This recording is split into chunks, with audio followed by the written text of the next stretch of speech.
నేను కనబడకూడదు, నేను మాట్లాడకూడదు. మీరు కనబడి మీరు మాట్లాడమని వేడుకుంటున్నాను. హల్లెలూయా, హల్లెలూయా. అందరూ బాగున్నారా?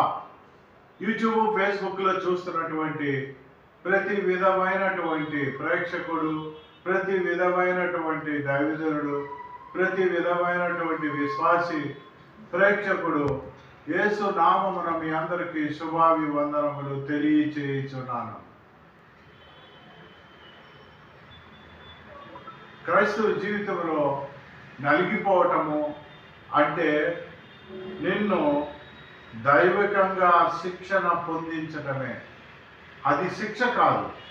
దేవుడు నన్ను శిక్షిస్తున్నాడు, దేవుడు నన్ను బాధ పెడుతున్నాడు, దేవుడు నన్ను హింసిస్తున్నాడు, దేవుడు నన్ను మర్చిపోయాడు, దేవుడు నన్ను విడిచిపెట్టాడు, దేవుడు నన్ను వదిలేశాడు అని మానవులు అనుకుంటుంటారు. కాదు, అది శిక్ష కాదు, కానే కాదు, అది శిక్షణ.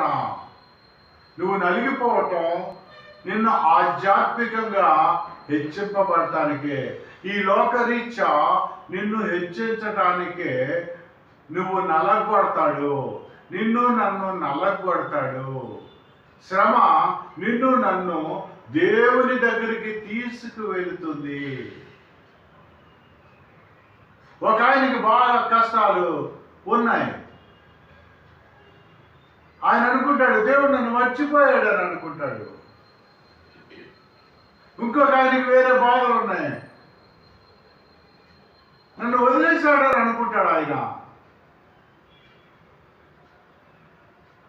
ఒక శిల్పి ఉన్నాడు,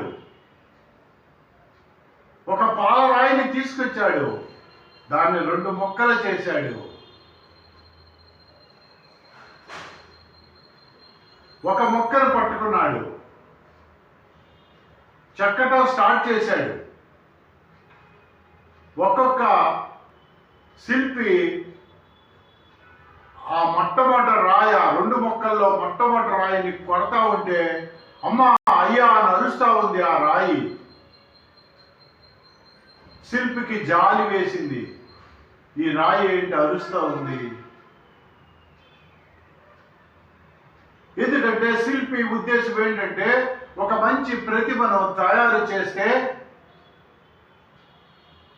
దాని నుంచి ఒక మంచి ప్రతిభను తయారు చేద్దామని ఆలోచన చేశాడు. కానీ అది అమ్మ అయ్యా బాబు నన్ను కొట్టేస్తున్నారు, నన్ను చంపేస్తున్నారు అని అరుస్తూ ఉంది ఆ మొట్టమొదటి రాయి. ఆ పాలరాయిని 2 ముక్కలు చేశాడు, ఒక ముక్కను తీసుకొని కొడతా ఉన్నాడు. అప్పుడు జాలి వేసింది శిల్పికి, ఆ రాయిని పక్కన పెట్టేశాడు. వినబడుతుందా అందరికీ? రాయిని పక్కన పెట్టేశాడు. 2వ మొక్కను పట్టుకున్నాడు, చెక్కుతా ఉన్నాడు, కొడతా ఉన్నాడు. అది అమ్మ అయ్యా అని అరవట్లా, అది తన మనసులో అనుకుంటా ఉంది, ఈ శిల్పి నన్ను ఇన్ని దెబ్బలు పెట్టి కొడతా ఉన్నాడే, నాలో పనికి రాని ముక్కలను ఈ శిల్పి చెక్కేస్తా ఉన్నాడు, నాలో పనికి రానివన్నీ కూడా బయటికి చెక్కేస్తా ఉన్నాడు. నాకు నొప్పిగా ఉంది, బాధగా ఉంది, అయినా నేను భరించాలి అని అనుకుంది. కొన్ని దినాలయ్యింది. ఈ 2వ రాయి ఒక మంచి ఆకారము తయారయ్యింది. వెంటనే ఆ శిల్పి ఆ 2వ రాయిని, ఆ ఆకారాన్ని తీసుకెళ్ళి ఒక మంచి దేవాలయంలో ప్రతిష్ఠత చేశాడు. చేసినప్పుడు జనులందరూ వచ్చి అందరూ నమస్కరిస్తూ ఉన్నారు, పూలదండలు వేస్తూ ఉన్నారు, గౌరవిస్తూ ఉన్నారు. అయితే మొట్టమొదట అమ్మ అయ్యా అని అరిచిందే, ఆ రాయిని ఏమి చేశారో తెలుసా? అదే దేవాలయం మెట్లు కింద వాడారు ఆ శిల్పి. ఆ మెట్టు మీద అందరూ అడుగు వేసి పైకి వెళ్తా ఉన్నారు. ఆ మెట్టు మీద అడుగు వేసి ఆ గుళ్ళోకి, ఆ దేవాలయంలోకి వెళ్తా ఉన్నారు. అప్పుడు ఆ మొట్టమొదటి రాయ ఆ మెట్ల మీద ఉన్న రాయి అనుకుంటుంది, అడిగిందంట. అందరూ వెళ్ళిపోయారు. మనము ఒక కొండ నుంచే తీయబడ్డాము కదా, నీకింత వైభోగం ఏమిటి? నన్నేమో రాళ్లతో అందరూ పాదాలతో తొక్కుతూ అందరూ వెళ్తా ఉన్నారు, నీకేమో దండలు వేస్తా ఉన్నారు అన్నప్పుడు నవ్విందంట. మొట్టమొదటి రాయి నవ్విందంట. నన్ను శిల్పి చెక్కుతున్నప్పుడు నాలో పనికిరాని మొక్కలు పోతనయ్యి అని ఆయన కొట్టే దెబ్బలకి నేను భరించాను. కానీ నువ్వు అరిచావు, నాకు అక్కర్లేదు అన్నావు, అందుకే నిన్ను పక్కన పడేశాడు. నాకు అందుకే ఇంత వైభవం. కనుక దేవుడు మనల్ని ఒక మంచి స్థితిలోకి తీసుకురావటానికి, నన్ను హెచ్చించటానికి అనేక అప్పులు తీసుకొస్తాడు దేవుడు. జబ్బులు తీసుకొస్తాడు కొంతమందికి పెళ్ళి అవ్వకుండా చేస్తాడు, కొంతమందికి అనేక రకాల శ్రమలు పెడతాడు, ఉద్యోగం లేకుండా చేస్తాడు, సంపాదన లేకుండా చేస్తాడు. ఇంట్లో ఆడవాళ్ళు, చుట్టాలు, కుటుంబ సభ్యులు వీడు ఎడవ, వీడు పనికిరాడు, వాడు వీడు వేస్ట్ క్యాండిడేట్ అనుకుంటారు. అది శిక్ష కాదు, నువ్వేం పాపం చేశావో అందుకే నీకు ఇలా అయింది అని అంటారు. కాదు, అది శిక్ష కాదు, శిక్షణ. నువ్వు నలిగిపోవటము, నిన్ను హెచ్చించటము కొరకే. నీకు కష్టం ఎలా చేసేది నిన్ను హెచ్చించడం కొరకే. ఆ పాలరాయి మొట్టమొదటిది కొడుతున్నప్పుడు అలా భరించింది. దేవుడు శిక్షించినప్పుడు అది శిక్ష అనుకోకూడదు, శిక్షణ అనుకోవాలి. చూడండి, హెబ్రీయులకు రాసిన పత్రిక 12వ అధ్యాయము 11వ వచనము. దేవుడు నిన్ను చెక్కుతున్నప్పుడు, దేవుడు నిన్ను ఒక రూపు తీసుకొస్తున్నప్పుడు నువ్వు పడవలసిన బాధలు అనేకమైన ఉంటాయి. హెబ్రీయులకు రాసిన పత్రిక 12వ అధ్యాయము 11వ వచనము. ప్రస్తుతమందు సమస్త శిక్షయు దుఃఖకరంగా కనబడనే గాని, ప్రస్తుతమందు సమస్త శిక్షయు దుఃఖకరంగా కనబడుతుంది, సంతోషకరంగా కనబడదు. సంతోషము కనబడదు. అయినను దాని యందు అభ్యాసం కలిగిన వారికి అది నీతి అను సమాధానకరమైన ఫలము ఇస్తుంది. నీకు శిక్షగా భావిస్తావేమో, నా కళ్ళు కనబడట్లేదు, నా కిడ్నీ బాగోలేదు, నాకు అనారోగ్యం వచ్చేసింది, నన్ను నా పుట్టిన పిల్లలు పట్టించుకోవట్లేదు. కాదు, ఆ శిక్ష నీకు అది శిక్షగా కనబడుతుంది. కాదు, నీతి అనే సమాధానం. నువ్వు ఫలిస్తావు. దేవుడు చెప్తా ఉన్నాడు హెబ్రీయులకు రాసిన పత్రిక 12వ అధ్యాయం 11వ వచనంలో. ఎంత చక్కగా చెప్పాడండి దేవుడు. నువ్వు చెక్కుతున్నప్పుడు నీకు బాధ కలుగుతుంది. హల్లెలూయా, హల్లెలూయా. దేవుడు మనల్ని వాడుకోవాలని అనుకునే ముందు మనల్ని నలగొడతాడు. ద్రాక్ష చెట్టులు కూడా చూడండి, ద్రాక్ష ఫలాలు బాగా తియ్యి ఉండాలంటే అవి తొక్కబడతాయి. తొక్కబడినప్పుడే ఫ్రాన్స్ అటువైపు ద్రాక్ష తోటలు ఎక్కువగా ఉంటాయి. ఫ్రాన్స్ కంట్రీలో అవి బాగా తొక్కబడతాయి. ద్రాక్షకాయలు కోసిన తర్వాత తొక్కబడతాయి. బాగా తొక్కిన తర్వాత దాన్ని స్టోర్ చేస్తారు గోడౌన్స్లో. కొన్ని నెలలు, సంవత్సరాలు అట్టి పెట్టిన తర్వాత దానికి గ్యాస్ ఎక్కిస్తారు. అప్పుడు అంటారు, ఇది ఒరిజినల్ బ్రాందీ, ఇది ఒరిజినల్ బీరు. హల్లెలూయా. దేవుడికి మహిమ కలుగును గాక.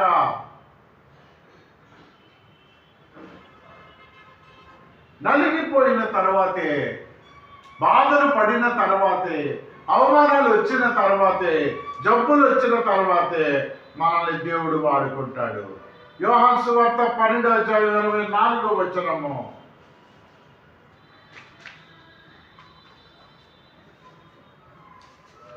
యోహాను సువార్త 12వ అధ్యాయము 24వ వచనము. గోధుమ గింజ గోధుమ గింజ భూమిలో పడి చావకుండా ఎడల భూమి లోపల చావకుండిన ఎడల అది ఒంటిగానే ఉండను. అది ఒంటిగా ఉంటది. అది చచ్చిన ఎడల అది చచ్చిన ఎడల విస్తారంగా ఫలించును. విస్తారముగా ఫలించును. గోధుమ గింజ చచ్చిపోవాలి భూమిలో, అప్పుడే విస్తారముగా ఫలిస్తుంది. మనము కూడా చనిపోవాలి, అహములో చనిపోవాలి. మనలో ఉన్న అహము చనిపోవాలి, మనలో ఉన్న అసూయలు చనిపోవాలి. నేనే పెద్ద, నేనే గొప్ప, నేను చాలా చదువుకున్నాను, నేను పెద్ద కులంలో పుట్టాను, నా దగ్గర చాలా డబ్బు ఉంది, నేను అధికారిని, వీడు ఆఫ్టర్ ఆల్ ఒక హోమ్ గార్డు, నేను ఎస్ఐని సిఐని కాదు కాదు.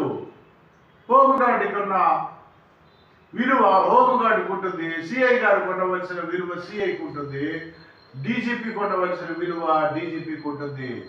దేవుడు ఎవరికి ఇవ్వవలసింది వాళ్ళకి ఇచ్చాడు. చంద్రుడి మహిమ చంద్రుడిది, సూర్యుడి మహిమ సూర్యుడిది, ఏ నక్షత్ర మహిమ ఆ నక్షత్రముది. మీకు ఇంకా అర్థమయ్యే భాషలో చెప్తా. రోమీయులకి బాగా కఠినముగా రాశాడు, గలతీయులకి బాగా కఠినముగా రాశాడు పౌలు. అదే కొలిసీయులకి వాళ్ళకి చాలా చాలా కొరింథీయులకి పౌలు వాడుక భాషలో రాశాడు. ఎందుకంటే వాళ్ళు అన్ఎడ్యుకేటెడ్ పీపుల్, వాళ్ళు వ్యభిచారం చేసిన వారు కొరింథీ సంఘస్థులు. అందుకే వాళ్ళకి అర్థమైన భాషలో రాశాడు. ఇంకా మన వాడుక భాషలో చెప్తా. ఒక షర్టు గుండి వేయాలి అంటే, ఒక షర్టు గుండి వేయాలంటే సూది వాడతాం, సూది దారం వాడతాం. అదే ఒక 100 కేజీలు బియ్యము బస్తాని కుట్టాలంటే దబ్బలం వాడతాం. ఇప్పుడు నేను దబ్బలాన్ని తీసుకొచ్చి షర్టు గుండిని కుట్టాలనుకుంటే షర్టు కాజా పాడైపోద్ది, ఎందుకు పనికి రాకుండా పోద్ది. లేదా ఈ సూదితో ఈ దారముతో నేను 100 కేజీలు బియ్యం బస్తాని కుడదామంటే కుదరదు. పురుకోస దబ్బరము దానికి ఉపయోగిస్తాము, సూది దారము ఈ షర్టుకు ఉపయోగిస్తాము. అంటే దేని మహిమ దానిదే. ఏ వస్తువు ఉండవలసిన విలువ దానికే ఉంది. హోంగార్డు ఉండవలసిన గౌరవం హోంగార్డుకు ఉంటుంది, ప్యూను ఉండవలసిన గౌరవం ప్యూనుకు ఉంటుంది, పై ఆఫీసర్ ఉండవలసిన గౌరవం పై ఆఫీసర్ ఉంటుంది. నువ్వు తక్కువడివి అని మనం ఎవరిని హేళన చెయ్యకూడదు. అది అనుభవం వచ్చే కొద్దీ, ఆధ్యాత్మిక అనుభవం వచ్చే కొద్దీ దేవుడు నన్ను శిక్షిస్తున్నాడండి, నిన్ను శిక్షించట్లా, నీకు శిక్షణ ఇస్తా ఉన్నాడు. ఏ సేపుని చూడండి, అన్నదమ్ములు జైల్లో పడేశాడు, నువ్వేమి దేవుడివి అని అన్నదమ్ముల్ని తిట్టలేదు. నువ్వు దేవుడివేనా, నన్ను జైల్లో పడేశారు అని అనలేదు. దాదాపు 13 సంవత్సరాలు జైలు జీవితము, బందీకాన జీవితం అనుభవించిన తరువాత అతను ప్రైమ్ మినిస్టర్ అవుతాడు. కలలు చెప్తాడు అర్థము రాజుగారికి. అప్పుడు రాజుగారు సమస్తమును అతను ఎంతగానో హెచ్చించాడు. ఆ ఊరిలో కరువు వస్తే చుట్టుపక్కల దేశాల వాళ్ళందరూ కూడా రైసు భోజనము కొరకు వాళ్ళ దగ్గరికి వచ్చారు. ఆయన దగ్గరికి ఇప్పుడుకొచ్చి చెప్పుకుంటా ఉన్నాము. హల్లెలూయా, దేవుడికి మహిమ కలుగును గాక. నీ జీవితంలో నీలో ఉన్న అహము చనిపోతేనే కానీ, గోధుమ గింజ చనిపోతేనే కానీ అది గొప్ప ఇది అవ్వదు, అది వృక్షం అవ్వదు. అలాగే నీలో ఉన్న అహము చచ్చిపోతే నువ్వు ఒక గొప్ప వృక్షమై అనేక మందికి నీడనిచ్చే మనిషిగా, గొప్ప వ్యక్తిగా నువ్వు మారతావు. హల్లెలూయా. చూడండి ఇర్మియా 18:4.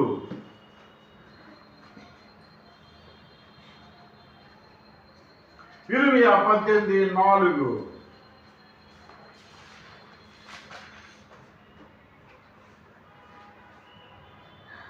కుమ్మరి జగటమంటితో చేయుచున్న కుండ వాని చేతిలో విడిపోగా ఆ జగటమను మరలా తీసుకొని కుమ్మరి తనకు యుక్తమయ్యేట్లుగా దానితో మరొక కుండను చేశాను. అంతటి యెహోవా వాక్కు నాకు ప్రత్యక్షమై ఇలాగ సెలవిచ్చాను, ఇశ్రాయేలీయుల వారలారా, ఈ కొమ్మని మట్టికి చేసినట్లు నేను మీకు చేయలేనా? ఇదే యెహోవా వాక్కు. అది సంగతి.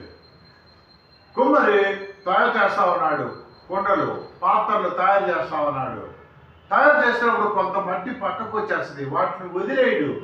ఆ మట్టితో కూడా మరలా పాత్రలు తయారు చేస్తాడు. దేవుడిలో గొప్ప ఆధిక్యత. ఆ కుమ్మరి దేవుడే, ఆ శిల్పి దేవుడే. అక్కడ శిల్పి చెక్కుతా ఉన్నాడు, మనల్ని ఆయన చెక్కే దేవుడు.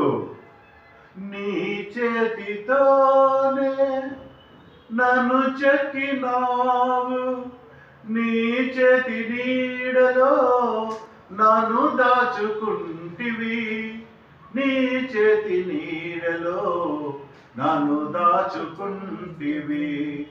నా ప్రియుడా యేసయ్యా, నీ కృపలేనిదే నే బ్రతుకలేను.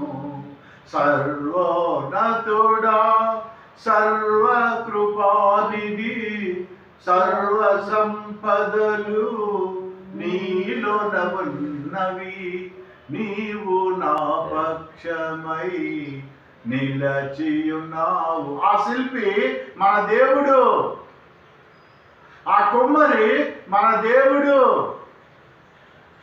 నేను అహాన్ని చంపే దేవుడు. నిన్ను ఒక వృక్షముగా, అనేక మంది నీడనిచ్చే వృక్షము కింద తయారు చేస్తాడు. అనేక మందికి నీలోంచి ఫలాలు, క్రీస్తు సువాసన వెదజల్లే ఫలాలుగా మార్చగల మన దేవుడు. హల్లెలూయా. దేవుడికి మహిమ కలుగును గాక. కీర్తన 34:18.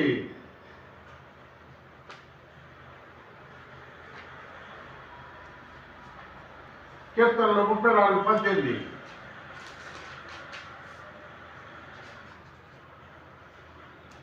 విరిగిన హృదయం గల వారికి యెహోవా ఆసన్నుడు. విరిగిన హృదయము కలిగిన వారికి యెహోవా ఆసన్నుడు. నలిగిన మనసు గల వారిని, నలిగిన మనసు కలిగిన వారిని ఆయన రక్షించును. ఆయన రక్షించును. నీకు హృదయము విరిగిపోతే, నీ హృదయము నలిగిపోతే ఆయన రక్షిస్తాడు. నువ్వు నలగొట్టబడితేనే నిన్ను హెచ్చిస్తాడు. అది శిక్ష కాదు, అది శిక్షణ. ఎంత చక్కగా చెప్తున్నాడండి, ఎంత సూటిగా మాట్లాడుతున్నాడండి. నన్ను క్షమించడండి, నేను ఘోర పాపనండి. నువ్వు ఒప్పుకోవుగా, నువ్వు చేసిన పాపాలు ఒప్పుకోవుగా. 1 యోహాను 1:9 చూడండి. చేసిన పాపం ఒప్పుకుంటే దేవుడు క్షమిస్తాను అని ఎంత చక్కగా చెప్తున్నాడు. లేదులే, నేను మా పితరులు చేసిన పాపం ఉందలేండి, నీ చేసిన పాపం ఉందలే, నువ్వు ఒప్పుకో ఫస్ట్ దేవుని దగ్గర. మన పాపములను మనం ఒప్పుకొని ఎడల, మన పాపములను మనము ఒప్పుకొని ఎడల ఆయన నమ్మదగిన వాడును, ఆయన నమ్మదగిన వాడును, నీతిమంతుడును గనుక, నీతిమంతుడును గనుక ఆయన మన పాపములను క్షమించి, ఆయన మన పాపములను క్షమించి సమస్త దుర్నీతి నుండి మనల్ని పవిత్రులుగా చేయును. మనల్ని పవిత్రులుగా చేస్తాడు. హల్లెలూయా. ఎంత చక్కగా చెప్తున్నాడండి దేవుడు. యోబు 23:10. యోబు 23:10.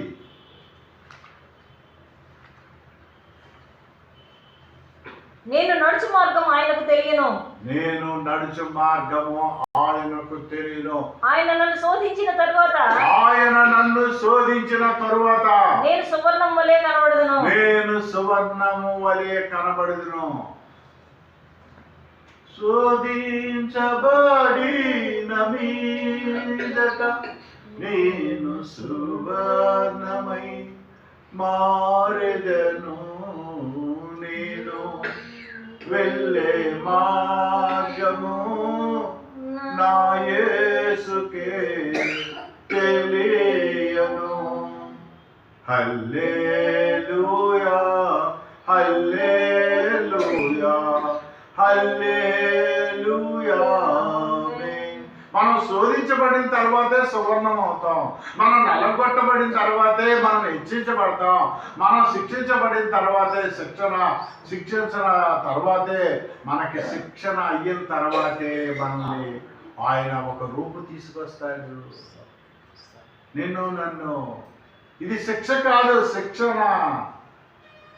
అయ్యో నాకు బాధలు ఒకదాని ఒకటే సముద్ర కెరటాల్లాగా, ఒక బాధ అయిపోయాక ఒక బాధ, ఒక కష్టం తర్వాత ఒక కష్టము. ఏమిటండి ఈ అప్పులు, ఏమిటండి ఈ జబ్బులు, ఈ బాధలు, అవమానాలు అని ఒక జ్ఞాని దగ్గరికి వెళ్ళి అడిగాడట ఒక ఆయన. అప్పుడు ఆ జ్ఞాని అతనికి, ఆ కుర్రవాడికి అర్థమయ్యేటట్లు చెప్దామని వంటగదిలోకి తీసుకెళ్ళాడంట. వంటగదిలోకి తీసుకెళ్ళి 3 పొయ్యిలు ఉన్నాయంట. 3 పొయ్యిల్లో 3 పాత్రలు పెట్టాడంట. 3 పాత్రలు పెట్టి నీళ్లు పెట్టాడంట. మరుగుతా ఉన్నాయి, వేడి నీళ్లు మరుగుతా ఉన్నాయి. ఫస్ట్ పొయ్యిలోని ఒక క్యారెట్ వేశాడంట. క్యారెట్ మరుగుతున్న నీళ్ళలో క్యారెట్ వేస్తే కొంతసేపు తర్వాత అది మెత్తబడిందంట. మన జీవితంలో కూడా మనం విశ్వాస జీవితం సాగిస్తున్నప్పుడు కొంతకాలం తర్వాత మనం అవిశ్వాసం అవుతాం, మెత్తపడతా ఉంటాం. ఇదివరకు ఉన్న విశ్వాసము, పురాతన కాలంలో ఉన్న విశ్వాసము, 10 ఏళ్ళు 20 ఏళ్ల క్రితం ఉన్న విశ్వాసము ఉండదు. ఏం చేశాడు, ఇలాంటి అనేవాళ్ళు ఎక్కువైపోయారు. ఏం చేశాడు, మెత్తపడతారు విశ్వాసములో. ఇక రెండో పొయ్యిలో నీళ్లు మరుగుతా ఉన్నాయి. ఒక గుడ్డు వేశాడంట ఆ జ్ఞాని. ఆ గుడ్డు గట్టిపడిందంట. అయితే కొంతమంది విశ్వాసులు రాట తేలిపోతారు. బాధలకి, అవమానాలకి, నిందలకి, వాటన్నిటి కూడా రాట తేలిపోయి, ఏమంటే గుడ్డు రాట తేలిపోయినట్టు విశ్వాసములో రాట తేలుతారు. హల్లెలూయా! విశ్వాసములో రాట తేలిపోతారు. ఇక 3వ పొయ్యి మీద ఉన్న నీళ్లు మరుగుతా ఉన్నాయి. తేయాకు వేసాడట. ఆ తేయాకు కొంతసేపు మరిగిన తర్వాత ఏమైందో తెలుసా అండి? మీరు మంచిది తాగండి. తేయాకులో ఉన్నటువంటి రసము బయటకు వచ్చి చక్కటి టీ తయారయ్యిందంట. తేయాకులో ఉన్న రసం మనము క్రైస్తవ జీవితంలో, ఆ దైనందిక జీవితంలో, విశ్వాసములో కష్టాలు, అవమానాలు, నిందలు ఇవన్నీ అనుభవిస్తూ ఉంటే సంవత్సరాల కొద్దీ మనలో క్రీస్తు సువాసన బయటికి వస్తుంది. ఈ తేయాకులాగా మనలో బయటికి వస్తూ ఉంటది ఆయన సువాసన. ఇది శిక్షే కానీ శిక్షణే కానీ శిక్ష కాదు. నలగొట్టడం అంటే హెచ్చించటం కొరకే. హల్లెలూయా! ఇంకొక ఉదాహరణ మీకు చెప్తాను, చూడండి.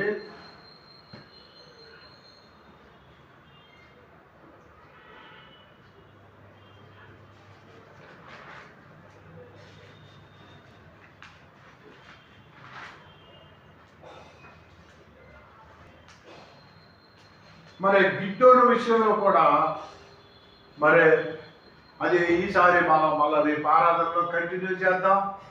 ఇంకా గొప్ప ఉదాహరణ ఉంటుంది గిద్దెను విషయంలో కూడా. అలాగే దేవుడు మేలు చేస్తాడు కనుక శిక్ష కాదు కానీ శిక్షణ, నలిగిపోవటం అంటే హెచ్చింపబడటం అని దేవుడు మనకి సూటిగా మాట్లాడి ఉన్నాడు. దేవాది దేవుడికి కృతజ్ఞతాస్తుతులు చెల్లిస్తున్నాను. ప్రభా, యూట్యూబ్, ఫేస్బుక్లో చూస్తున్న ప్రతి కుటుంబానికి, ఆయా యుఎస్ఏలో ఉన్న నా కుమార్తెకి, ఆస్ట్రేలియాలో ఉన్న నా కుమారుడు, నా కుమారుడిని బ్లెస్ చేయండి. మా కుటుంబాన్ని ఒక ప్రత్యేకమైన రీతిలో మా నాయన బ్లెస్ చేయమని మీ పాదలు పట్టుకుంటూ వెళ్తున్నాను తండ్రి. ఆమేన్.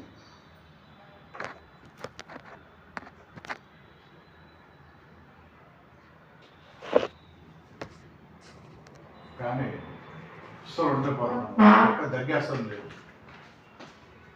నేను అలా దగ్గుతున్న వాక్యం రాదు.